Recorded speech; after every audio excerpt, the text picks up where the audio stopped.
weight loss is just a potential, possible side effect of changing your lifestyle. And just as likely, weight maintenance and weight gain. Hello YouTube, and welcome to the Body Honesty Project. My name is Lydia, and today we're talking all about health-promoting behaviors and weight loss, and whether or not the two should be disassociated. Because one can adopt more health-promoting behaviors like drinking more water or taking daily walks and still not lose weight, as well as a person could lose weight and also not improve their health. But if we say that health-promoting behaviors and weight loss are not related, well, that's not entirely true either. And the more that message gets promoted, the easier it is for a person to continue to lie to themselves that they are actually healthy when they really aren't. Now, Splotchmaker has a lot to say about this, so why don't we jump right on in? People will go on a weight loss journey and then say, oh my god, I feel so much better after losing weight. I just have more energy waking up in the morning, my body just moves better, I just feel more myself. Like, ugh, come on guys. Whole time, they are exercising, eating more fruits and veggies, and 3, sticking to a routine. But somehow, that always gets pushed to the side as if that is an inconsequential part of why they feel better, as if it has no part whatsoever in how they felt better. It was not the fact that they increased the diversity of their diet.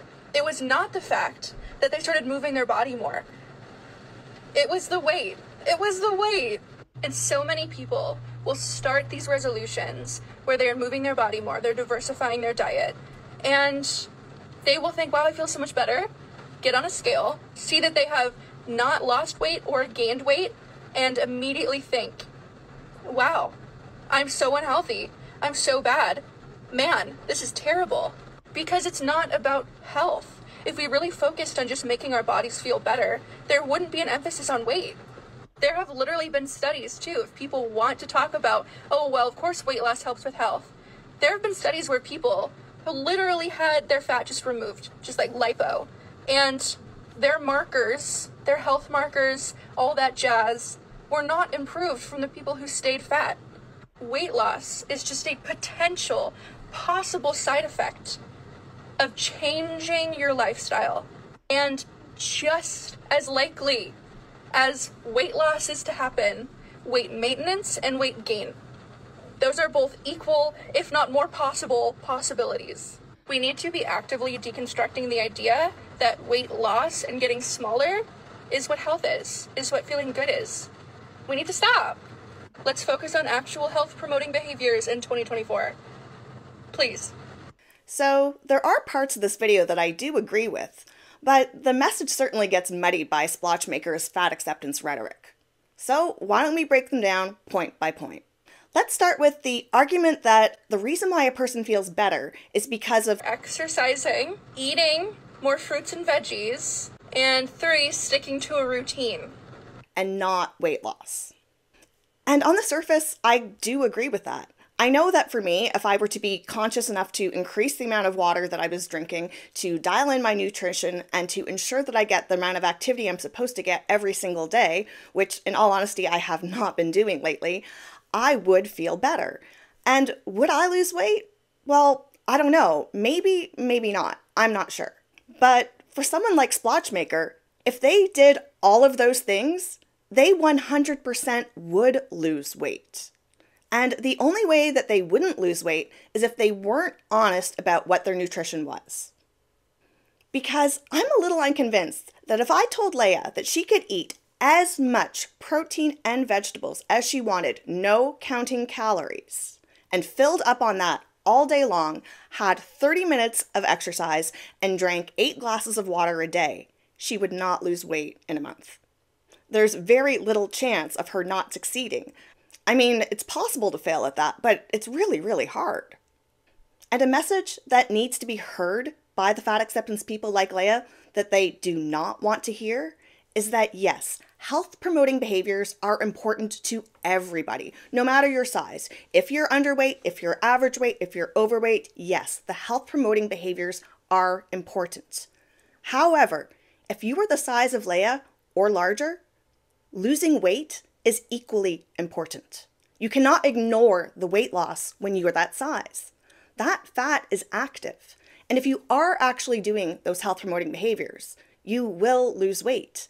I mean, someone like Leia must need to eat upwards of 3,000 calories a day to maintain that size. So if you were to replace her diet with lean proteins and vegetables, it would be kind of hard to get up to 3,000 calories. I mean, it's possible, but I'm just saying it would be difficult. So yes, the health promoting behaviors on the whole are important to everyone, but we can't ignore the scale. Then Leia went on to say that, you could be doing all these good things and then step on the scale and then go, I'm so unhealthy. I'm so bad. And the harsh reality of that is, you might be right. That's not to say that the changes that you may have introduced have not had an effect. I mean, if you're taking more walks, you're probably getting stronger and your cardio health is probably getting better.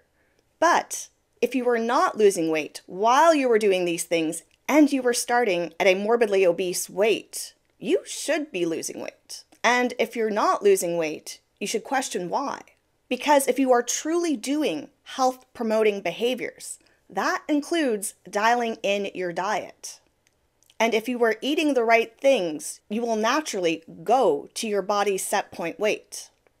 So if the scale tells you you haven't lost any weight or you've gained weight and you are starting severely overweight, really question what it is that you're eating. For people that are starting at a more average weight, it's a little bit harder to tell. The weight loss will be a lot slower, as well as some muscle gain can interfere with the numbers.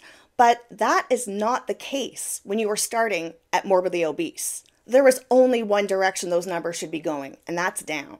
Then Leia went on to say that if weight was related to health, people who literally had their fat just removed, just like lipo, and their markers, their health markers, all that jazz, were not improved from the people who stayed fat.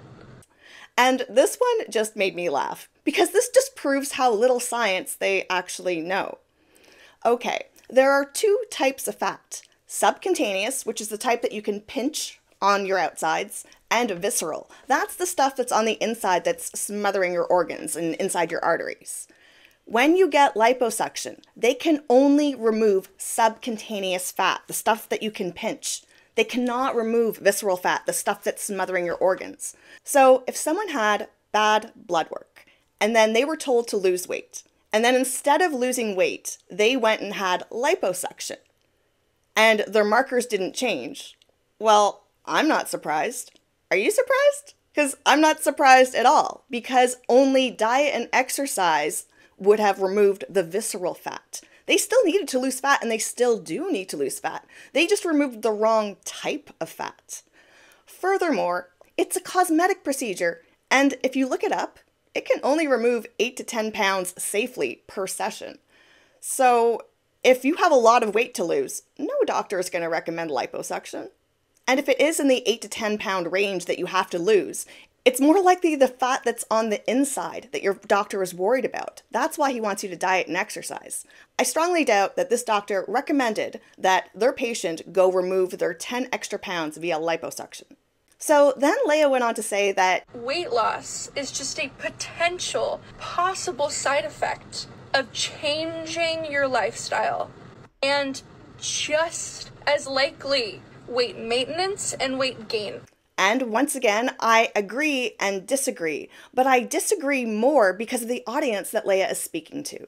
Yes, if you are someone who is starting off at an average healthy weight, your weight could go up, down, or stay the same even if you're doing health promoting behaviors.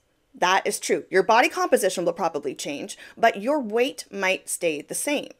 However, if you are on either extreme, if you are actually doing the right things, your weight should change.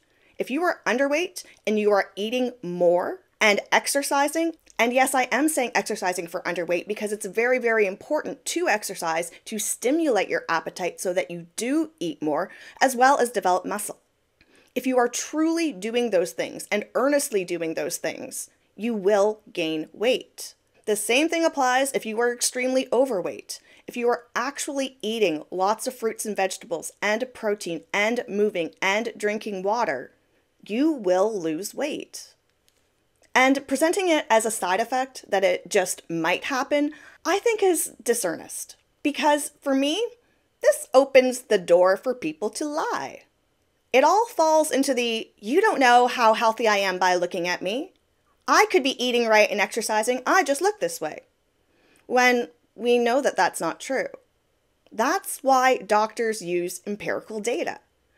I mean, how many episodes of My 600-Pound Life have you seen Dr. Now call out his patient based on their weight?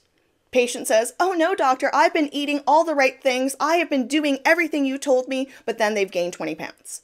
And Dr. Now says, no, you haven't. No, you haven't. And then they say, yes, I have, you don't know. And Dr. Now says, no, you haven't. That's why the scale is important. I'm not saying it's important to obsess over every little pound every single week, but if you are not trending in the right direction over time, there's a problem.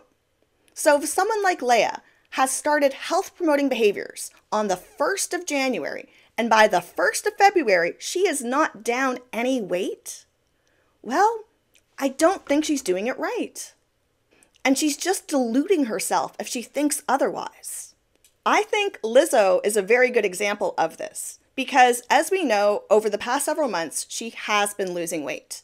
Lizzo was already doing health promoting behaviors. She was already working out because she had to for her very active stage show, as well as eating a fairly healthy vegan diet.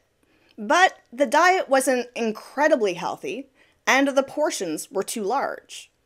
Lizzo's recent health promoting behaviors included changing what she was eating, how much she was eating, and how she was working out.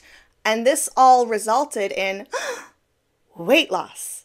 So if the health promoting behaviors that she was doing before alone didn't cause weight loss, and the change in health promoting behaviors now caused weight loss, and Lizzo feels better about her health, wouldn't you say the weight is related to health? Because she is one of the few people that we actually have as an example of someone that was very, very, very active and fat, but is now also very, very, very active, but smaller. And which Lizzo is happier and healthier? I don't know. I'm not her. But I do think that she does prove a point when it comes to weight and health promoting behaviors. Which brings me to my conclusion. Health isn't one thing. Health is many things. And the thing is, the fat acceptance community says that all the time, that health is more than just physical health. But the thing is, physical health is part of all of the other parts of health. It's a piece of the health.